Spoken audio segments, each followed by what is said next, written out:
Welcome to the Bookmark channel. One of the most common questions people ask is this: is there a good reason to believe the Bible is actually true? And what if the case for Christianity could be boiled down to just 4 simple questions? In today's video, we're exploring that idea through a comic book co-authored by Dr. Frank Turek and Keith Carter.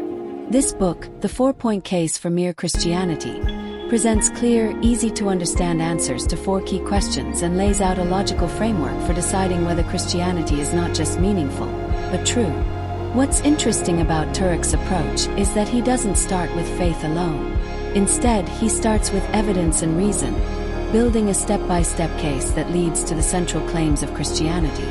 This material also draws from the book I Don't Have Enough Faith to Be an Atheist by Geisler and Frank Turek, which goes deeper into the arguments we'll touch on today. So let's walk through these 4 questions together.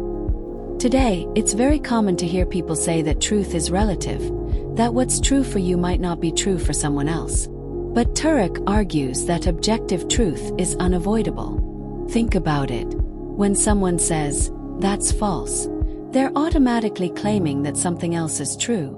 This is known as the law of non-contradiction. 2 opposite statements can't both be true at the same time and in the same way. For example, either gravity exists on Earth or it doesn't. Both can't be true. Or if one person sees a deer and calls it a deer, while another person calls it a horse, one of them is mistaken. They can't both be right. Without objective truth, meaningful conversation breaks down. Science wouldn't work. Logic wouldn't work. Even disagreement wouldn't make sense. Since truth clearly exists, it makes sense to ask deeper questions about reality. This question leads directly to life's biggest questions. Where did we come from? Who are we? Why are we here? How should we live? And where are we going? According to I Don't Have Enough Faith to Be an Atheist, the answers to these questions depend entirely on whether God exists. If God exists, then life has meaning, moral responsibility, and eternal significance. But if God does not exist, then life has no ultimate purpose, right and wrong are just opinions, and everything eventually ends in nothing.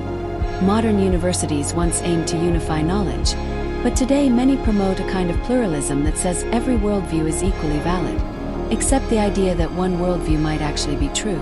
Ironically, that position contradicts itself. To make sense of reality, the authors argue that we need a box top for the puzzle of life, a worldview that explains how all the pieces fit together. 3 major worldviews compete for that role. Atheism says there is no God. The universe is like a painting with no painter. It just exists with no ultimate cause. Pantheism says God is impersonal and identical with the universe. God didn't create the painting. God is the painting.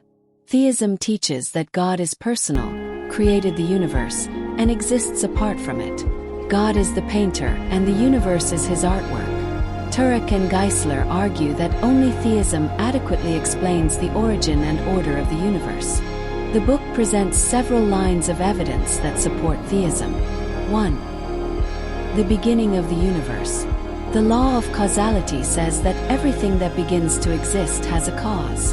Scientific discoveries like the Big Bang and Einstein's theory of general relativity point to the universe having a definite beginning. Scientists widely agree that time, matter, and space all came into existence at once. That fits remarkably well with the theistic claim that God created the universe and exists outside of time, space, and matter. 2. The design of life. The complexity and information found in DNA point to intelligence, not chance.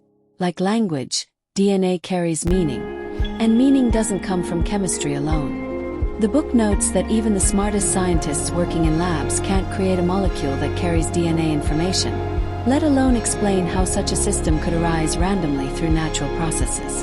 And if scientists ever did create DNA, it would only further prove that intelligence is required. 3. Objective moral values. We also experience subjective moral values. Real right and wrong. This suggests a moral lawgiver who placed moral awareness, often expressed through conscience, in the human heart. The authors explain that moral values themselves are absolute, even though how they're applied can vary across cultures and history.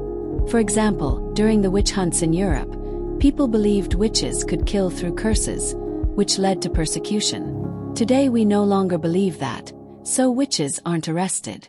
The moral rule against murder never changed. Only the understanding of how harm could occur did. Taken together, these features of reality point most clearly to a powerful, intelligent, and moral creator, not to chance or matter alone. Question 3. Are miracles possible? If God exists, then miracles aren't just possible, they're expected. Turek argues that the creation of the universe itself is the first and greatest miracle. Something coming from nothing. Once that's accepted, the supernatural events recorded in the Bible can't be dismissed simply because they're miraculous. Question 4. Is the New Testament historically reliable? Turek argues that the New Testament holds up well under the same standards historians use for ancient documents.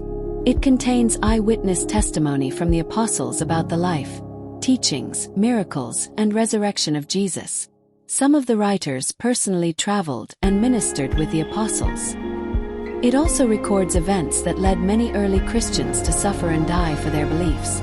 Strong evidence that they genuinely believed what they were proclaiming. And finally, many New Testament books were written while eyewitnesses were still alive, usually within 30 to 40 years after Jesus' death. That meant the claims could be publicly checked and challenged, making it unlikely that false stories could spread unchecked. Conclusion. The 4-point case for Christianity. These 4 questions form what Turek calls the 4-point case for mere Christianity. Truth exists, God exists, miracles are possible, and the New Testament is historically reliable. Together, these points show Christianity as a clear and logical way to understand the world. They focus on the main beliefs that most Christians share. Ultimately, this approach invites people not just to believe, but to think, and to honestly consider whether the Christian worldview makes sense of the world we live in. For believers, this book encourages us that we are not supposed to just have faith. We are commanded to know what we believe and why we believe it so that we are well prepared to share the good news. Thanks for watching.